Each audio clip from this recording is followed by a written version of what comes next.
back now talking about EA and Battlefront 2 and microtransactions and all this bullshit. So everybody is like, oh, okay, well, they lowered the price by 75% of the heroes, because originally, like, Darth Vader, Luke Skywalker, like the main heroes, you had to pay 60,000 crystals to unlock in multiplayer. But people were doing math, and it's like, you get like 250 to 500 crystals per online multiplayer match. They were saying like it's gonna take you 40 hours to unlock one of those guys. I heard that. So that was just like a spreadsheet timetable, like depending on how good you are at the game, it's gonna vary and all that. So EA walked it back, and we're like, okay, well, we'll lower the price 75%. It's not 60,000 anymore; it's only 20,000. But they also lowered the amount of rewards you get from the single player campaign, from 20,000 crystals when you finish the single player campaign to 5,000. So they lowered that by 75% also. Wow.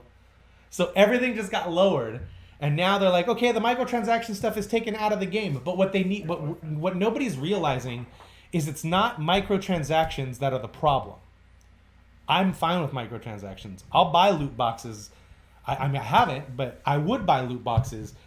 And everybody's like complaining, like, oh no, it's pay to win. It's pay to win. No, it's not in Star Wars. In some games, yes, you pay a certain amount of money, you get the good gun, you get the good skill, whatever. Yeah. This is, you give them money to get loot boxes to maybe get the gun, maybe get the attachment, maybe get the shield. And that's not pay to win. That's pay to maybe win. And Jesus Christ. that's the problem. If I could go in, and if people want to complain about microtransactions, I understand that. You pay $60 for a game, you want the game, you don't want to have to pay anymore. I completely get that. But most games that do them, you don't have to interact with the microtransactions at all. Very true. And I am one of those people that loves to vote with their dollar.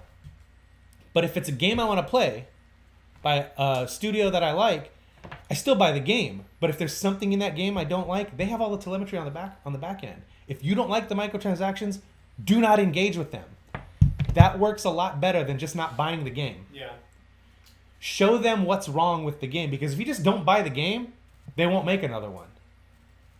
But if you get the game but don't interact with the bullshit you don't like, then they'll see, oh, people really don't like this loot box mechanic. Maybe we should not do that. So now they're taking out microtransactions. But it's not the microtransactions are the problem. It's the... I know everybody throws around the gambling word with loot boxes, but it really is. Because you pay a certain amount of crystals to get boxes, or you use real money to buy boxes to maybe get crystals and maybe get heroes, maybe get other things. But like, if I could just give you $5 and you give me Han Solo so I can play in the campaign, I would rather do that. It just makes more sense to do it that way. Yeah. Right. So it's not microtransactions that are bad in video games. It's not pay to win that's wrong with video games. It's the roulette wheel aspect of the loot boxes and having to pay for the loot boxes to maybe get the thing you like. That's no good. That's no good at all. And EA doesn't get that, so they're taking out microtransactions. The people shouting from the rooftops that we're probably not going to play Battlefront anyway about microtransactions, they're the ones screaming and yelling. And they're screaming and yelling about the wrong thing. Microtransactions aren't killing single-player story-driven video games. That's not the case. We saw it at Paris Games Week. All the single-player story-driven campaigns that are coming out from Sony. We've seen the Microsoft say now we want to get new studios to make new single-player-driven story video games. It's microtransactions aren't killing that. Just like mobile gaming isn't what's killing console gaming or PC gaming. No. It's the adaptation of that stuff in the games you're already playing that kill it. And it's the wrong implementation. So cool that they lowered the price for the heroes, but they also lowered your rewards in the single player mode, which is garbage. Yeah. And I am with everybody complaining about this shit, and EA is doing it wrong. They are doing it wrong. Nobody complained about Overwatch because what Overwatch did was purely cosmetic. And you get boxes as you level up. Or you can buy loot boxes and open them up. But nothing is game breaking. Everything is cosmetic. It's a spray or voice lines or a skin for the gun. It's not a gun that does more damage. And when you put things in the boxes that make the game easier, that's a problem. And when you put things in the boxes that make the game easier, but also the chance of you getting those things is super slim, that is even fucking worse. Yeah. That's just fucked up. Yeah. And so I totally understand people being upset, but remember, you're not upset about microtransactions. You're upset about the implementation. And I'm completely with most, like Greg Miller was talking about how like you guys got to realize, and he's getting a lot of shit from people for saying this, but you have to realize that games now cost more to make than they did 5 years ago, than they did 2 years ago. But we are not paying any more for games. Like, honestly, a game like Uncharted should cost $90 because it's a $200 million fucking video game. It should cost us more up front. But they haven't raised the price of video games in 11 years? No, longer. 11 years. I would say longer. No, Xbox 360, they went from $49.99 to $59.99. So that's Xbox right. 360 was 2005, 12 years. They have not... Sure. And yes, you can get the special edition for $79.99 or $69.99. You can pay more if you want to. And generally those special editions come with, like in the case of a game that I started playing last night, you get shipments, which are basically loot boxes in the Need for Speed world. And again, it's another EA game that's doing the loot box thing, but I'm not gonna do that because I'll talk about that in a minute. But anyway, you can pay more for the special edition, the show.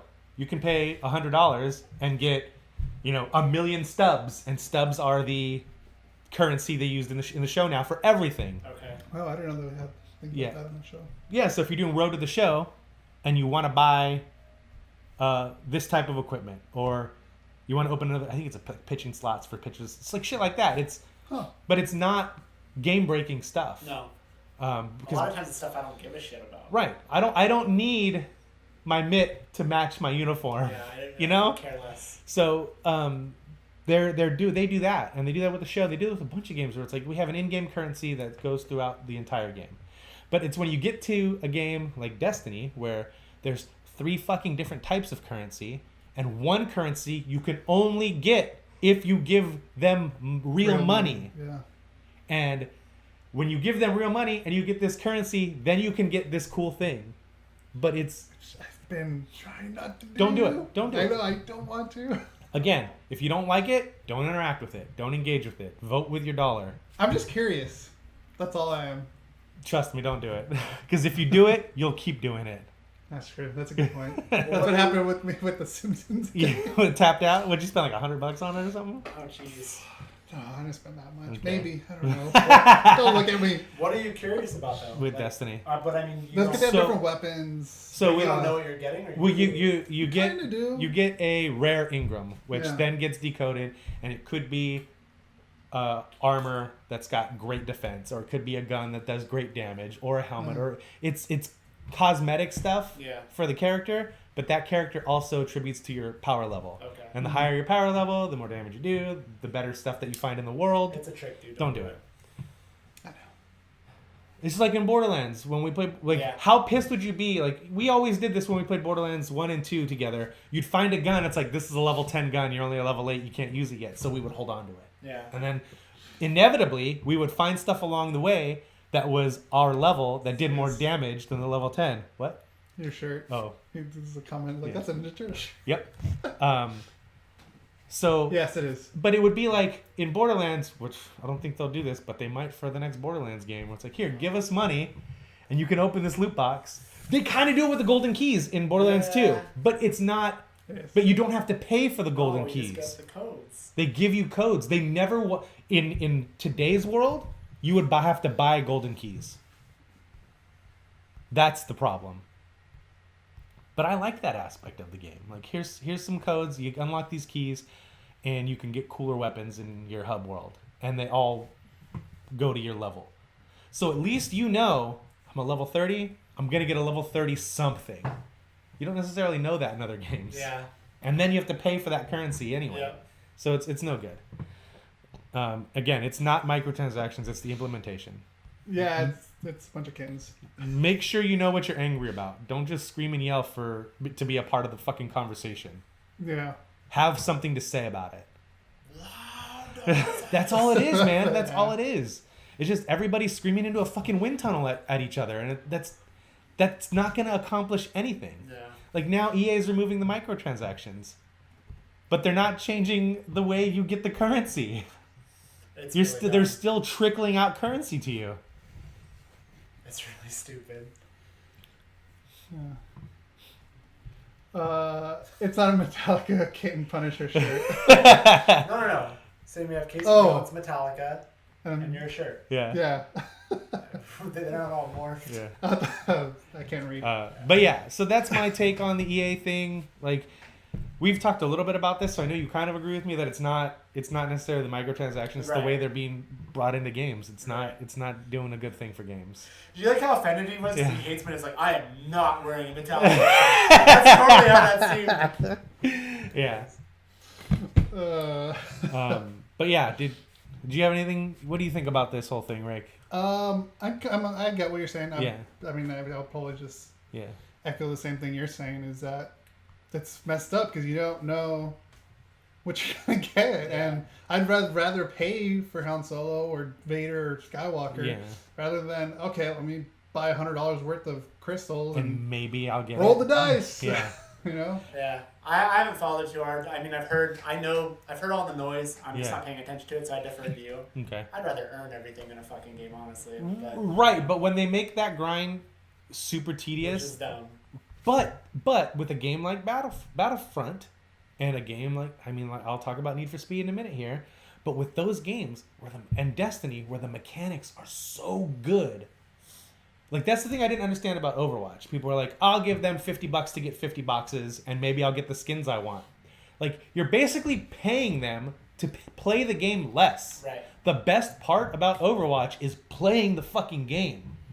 The best part about Star Wars Battlefront is hearing those sounds that you know so well from the movies and seeing the things that you know. So it's the best part about that game is playing the game, not the fucking skin you can't even see. In some ways, I feel like it's cheating in a sense. Depending on what it is. I mean, me in adventure games. You know, like as a kid, I'd get fucking stuck, and I'd call those 900 numbers and fucking get the hit, and it was satisfying in the moment. But then I would You felt like shit after. Then I'm just like, why the fuck did I just do that? I've had some stuff in Resident Evil where I'm like, I should look up a walkthrough, and then I'm like, no, I've been playing these types of games for way too fucking long to do that. I don't mind looking at things like maps and stuff, things that maybe are tools that help me figure something out, but they don't give me the answer. So imagine playing Thimbleweed Park, and imagine if it had a hint system, and then they were like, give us $10 and we'll give you 10 hints, but it might be a hint that just tells you what to do. And it might be a really vague hint that it doesn't help you at all. Like, that's what's happening in games. I don't like that at all. Yeah.